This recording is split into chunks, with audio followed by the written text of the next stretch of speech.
Hi, I'm Aly Dixon, former 50k world record holder, current reigning world 50k champion, and a wannabe triathlete.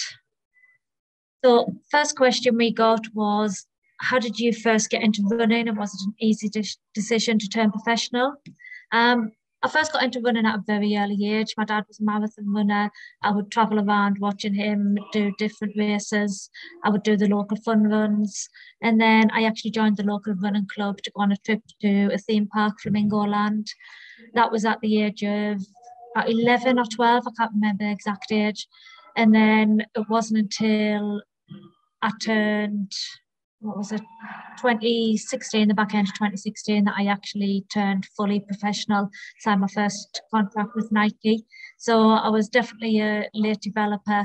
But once I got that offered that contract, it was an easy decision. You know, it's something that I'd been working for and dreaming of all my life. Yeah, so I was actually kind of 8 years into an international career before I actually turned professional. Um, Second question, what kind of training did you do as a junior, and what advice do you have for juniors? I was pretty much a jack of all trades as a junior. I didn't just focus solely on athletics and running. I did all different sports, pretty much a different sport every day: swimming, netball, hockey, gymnastics, dance, you name it, I did it. So actual athletics and running training was probably only once or twice a week. And it was just, again, just all round athletics. I would go down to the club, I would do some hurdles, some high jump, some long jump, a little bit of everything. But as I progressed kind of through the age groups, it was quite kind of clear that kind of middle distance and long distance was where my strengths lay at. So as I got older, I joined the middle distance squad and then went into the long distance squad. And then eventually as a senior, I started doing 10Ks, half marathons, 5Ks. And then eventually when I was 31, I did my first marathon. My advice to juniors is try your hand at everything, you know, get it all around athleticism. Don't necessarily kind of focus on athletics and a particular event within athletics at an early age. Do some football, do some hockey, do some netball, do some swimming, get a good all-round development. And then also, once you've got the athletics club, try your hand at everything. Because you might have your heart set on being a distance runner or a sprinter, but you might actually find that you've got talents in other areas, you know, maybe even a combined eventer. Next question. What was it like to break the 50-kilometer world record, and did you break down different sections of the race? Um, it was a surprise to break the world record. I didn't actually know what the world record was going into the race. My main focus for that race was to win the race. It was the World Championships, so I wanted to win the World Championships. And I did know what the British record was. It was about 3:16. So I had hopes of breaking that. But yeah, kind of, I just went into it. It was a lapped course, 9 kilometers each lap. So I ticked the laps down, got a bit confused when I lost count of the laps, didn't quite know where I was. But my main kind of mental barrier was going through that 42-kilometer mark, because I'd never raced beyond the marathon. I'd done a few training runs which were 30 miles, but racing it, run a 6-minute mile and at that for that distance was a little bit daunting. But once I got through that 42 kilometers, I knew I only had that last lap to get round. And yeah, everything was fine. Coming around the last bend, because it was just literally up one side of the road and back down the other.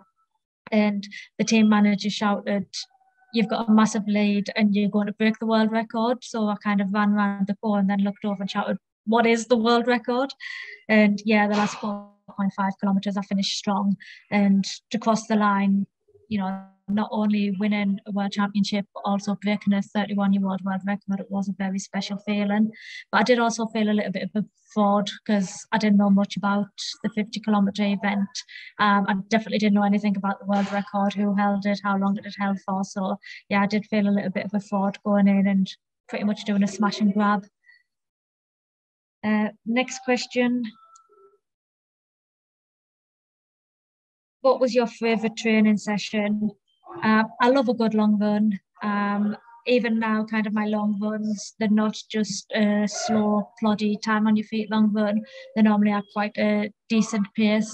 So I would normally run them at like a steady pace.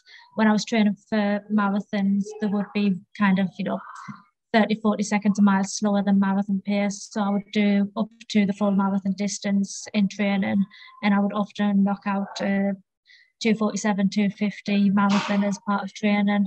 My other favourite sessions probably is the long tempo run. Again, just long distance at a good pace. And when you're in good shape and you get a good day, they feel so easy.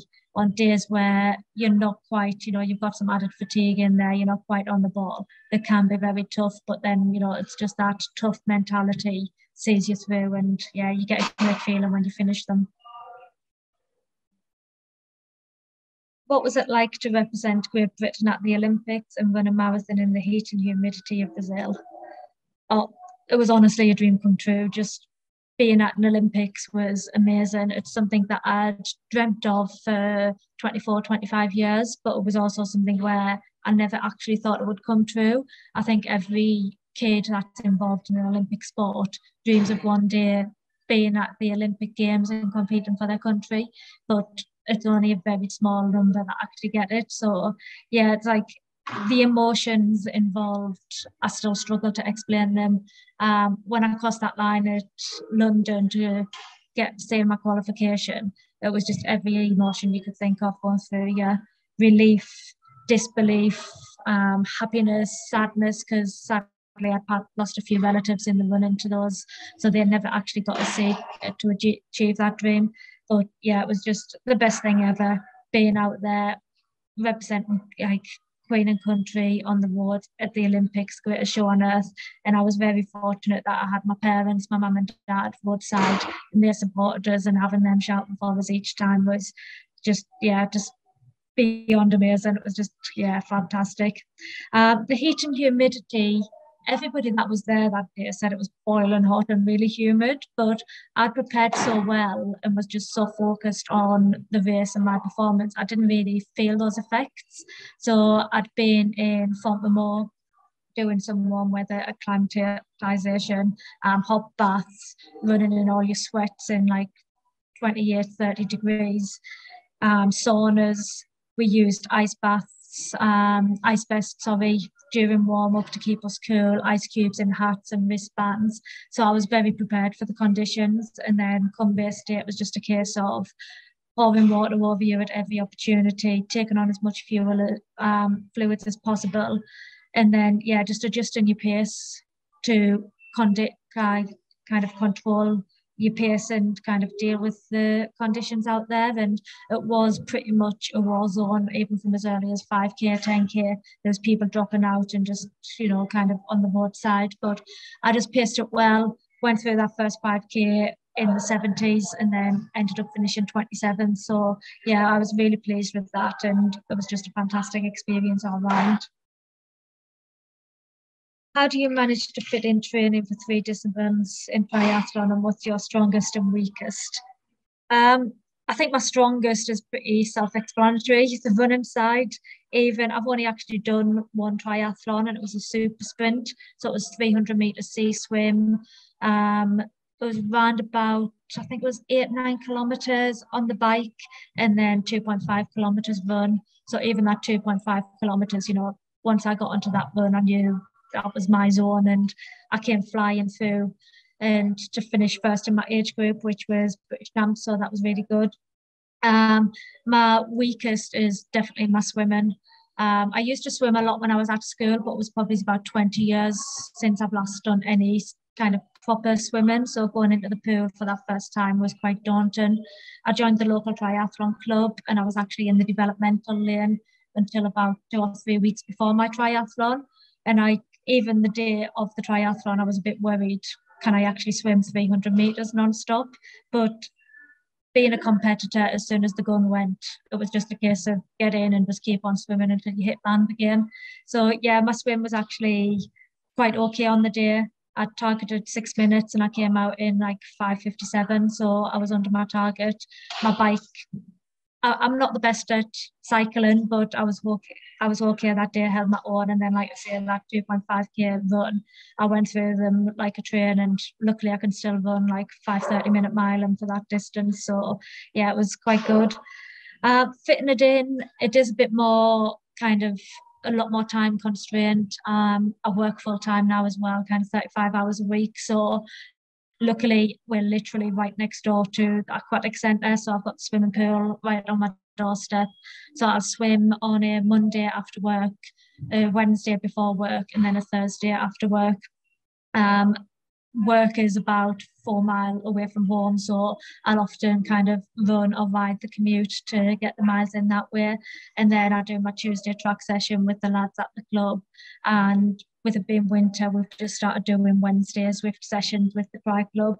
And then Friday night, I'll do my own bike session, and then on a weekend I'll fit in a long ride, either indoors if the weather's bad or outdoors if it's not too bad, and then obviously my long run. So yeah, it's just a case of being clever with your time and kind of keeping an eye on the amount of hours you do in training so that you don't overdo it.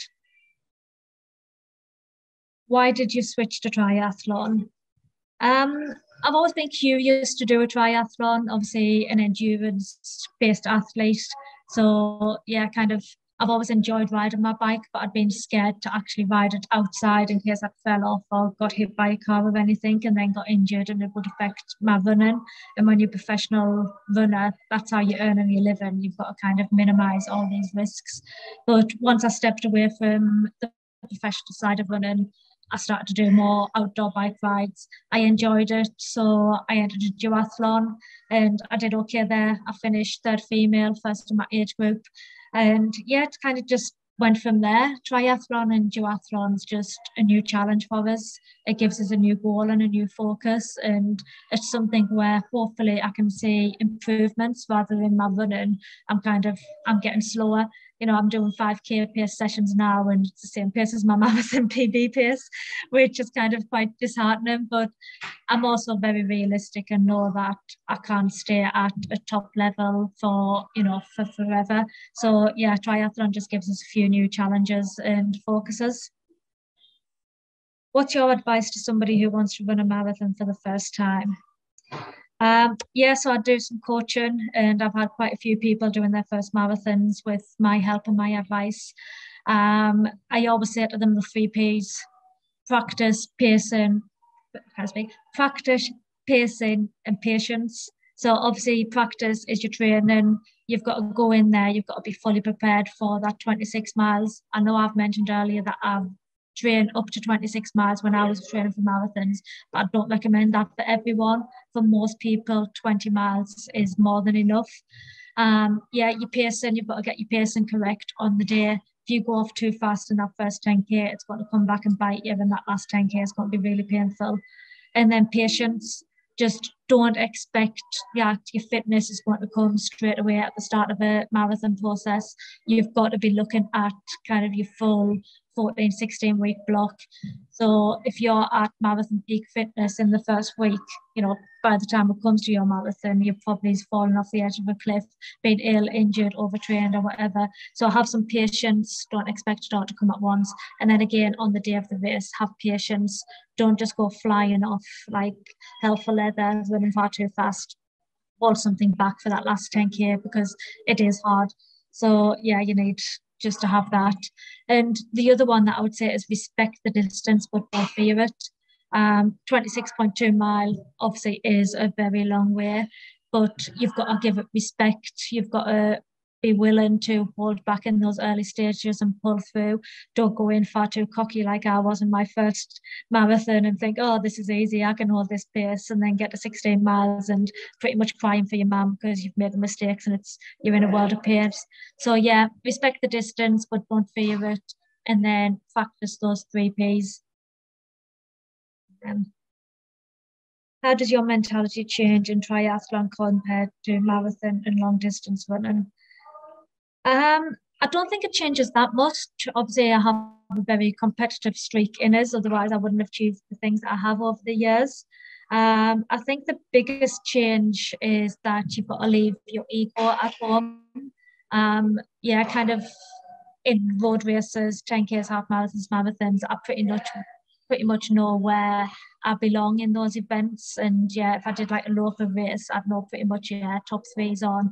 Going to a national race, you change your focus on that. But in the triathlon, obviously I'm coming in as a complete novice. I didn't know even like little things in the transitions that you weren't allowed, like your shoes and your helmet in front of your bike. So yeah, it's a big learning curve for me. And I think my mentality has changed in that I can't expect to go in and straight away just be winning things and being the best.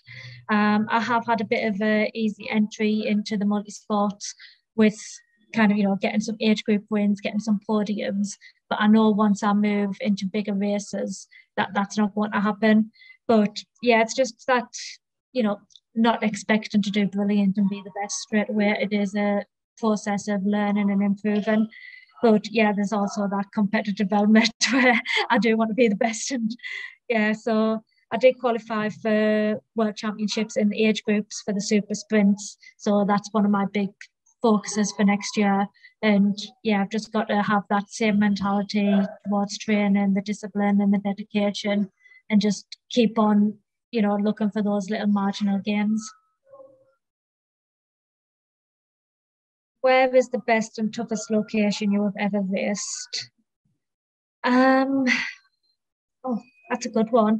Um, I think the best location probably is Rio, and more for the occasion of the race rather than the actual kind of course. But then, you know, when you're running looped courses and you're looking up and you're seeing Christ the Redeemer and Sugarloaf Mountain and you've got Cabana on your left hand side, it was pretty spectacular, but you don't actually get to see that much of the locations that you're racing in because it's normally you're focusing kind of 10, 20 yards in front of you and you're not really looking up that much. You're just looking at the tarmac or the concrete that you're running on. But yeah, that was definitely the best in terms of the atmosphere and the occasion. And yeah, kind of those little times when I did get to look up, it was quite spectacular and stunning. I love going up and running the Kielder events up in Kielder Forest. That's a beautiful location. You run around the man-made reservoir on lovely soft trails, and it's quite a tough course. Even just the 10K and the half marathon are quite tough, but yeah, the views do help you take your mind off it. Another tough one that I did just in terms of the terrain that you run on is the Foundations of Lambton Run, and yeah, that's only 10K, but probably is one of the hardest races that I've ever done in terms of terrain and hills and rockiness. And but yeah, there's a few different ones that will spring to mind, but I think they're the ones that really stand out. Would you ever consider doing an ultra race like UTMB or marathon? I like the thought of doing those. Actually doing them is another thing. Yeah, kind of I watched UTMB this year and the atmosphere over there just looks absolutely amazing. I would love to go across and be a spectator one day. Actually running it, if you ever saw me running on trails, you'd probably say it's not a good idea. Like I can fall over on a track, never mind on a trail and a technical train like UTMB. So yeah, it would be great to actually try and do it, but whether I'd actually be able to do it competitively, and especially the longer distances, probably not. Marathon disables probably wouldn't get us there because I'm scared of spiders and there's a lot of spiders in the desert. And yeah, I'm also not very good on lack of sleep. So again, fantastic thought of doing it, but yeah, kind of it's not one on my bucket list. I think the only ultra race that I do have on my bucket list, whether I actually achieve it or not, is another thing, is Comrades. Obviously, it has a huge heritage behind it, and it's kind of classed as, the ultimate ultra race. But yeah, again, I'm probably past the stage where I could go over there and do myself justice. And I'm not really one just to go over and complete these things. I want to compete and do as best as I can.